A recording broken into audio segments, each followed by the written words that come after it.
एक घने जंगल में एक विशाल पेड़ था, जिसकी शाखाएं चारों ओर फैली हुई थीं। उसी पेड़ पर दो पक्षी रहते थे। वे अच्छे दोस्त थे और हमेशा साथ रहते थे। जैसे जैसे समय बीत रहा था, मौसम बदलने लगा। गर्मी के दिन खत्म हो रहे थे और सर्दियों की ठंडी हवाएं आने लगीं। एक दिन दोनों पक्षी पेड़ की ऊपरी शाखा पर बैठे थे। मेहनती पक्षी ने अपने दोस्त से कहा, सर्दी आने वाली है, हमें अपना घोंसला बनाना शुरू कर देना चाहिए ताकि ठंड और बारिश से बच सकें।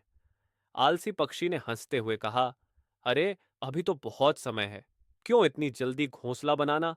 चलो पहले मस्ती करते हैं। मेहनती पक्षी ने अपने दोस्त की बात पर ध्यान नहीं दिया। वह तिनके, पत्तियां और सूखी घास इकट्ठा करने में जुट गया। वह दिन भर मेहनत करता, तिनके चुनता और बड़े प्यार से अपने घोंसले को आकार देता। उसकी मेहनत देखकर आलसी पक्षी हर दिन उसे छेड़ता, तुम इतना काम क्यों कर रहे हो? देखना, जब सर्दी आएगी तो मैं भी जल्दी से अपना घोंसला बना लूंगा।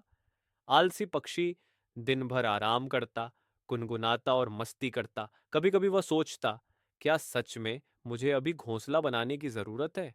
मेहनती पक्षी तो है ही, वह मेरी मदद कर देगा। दिन बीतते गए। मेहनती पक्षी का घोंसला तैयार हो गया। वह अपने घोंसले को देखकर खुश था। उसने अपने घोंसले को और मजबूत बनाने के लिए उसमें सूखे पत्ते और नर्म घास भी जोड़ी। फिर सर्दी आ गई। ठंडी हवाएं चलने लगीं और बारिश भी होने लगी। मेहनती पक्षी आराम से अपने घोंसले में बैठा था। उसका घोंसला सुरक्षित और गर्म था। वह ठंड और बारिश से बचा हुआ था। दूसरी ओर आलसी पक्षी परेशानी में था। उसने घोंसला नहीं बनाया था और अब वह ठंड से कांप रहा था। बारिश की बूंदें उसे भिगो रही थीं और वे पेड़ की शाखा पर असहाय बैठा हुआ था। आलसी पक्षी अपने दोस्त के पास गया और कहा, मुझे माफ कर दो, मैंने तुम्हारी बात नहीं मानी। अब मैं बहुत परेशान हूं।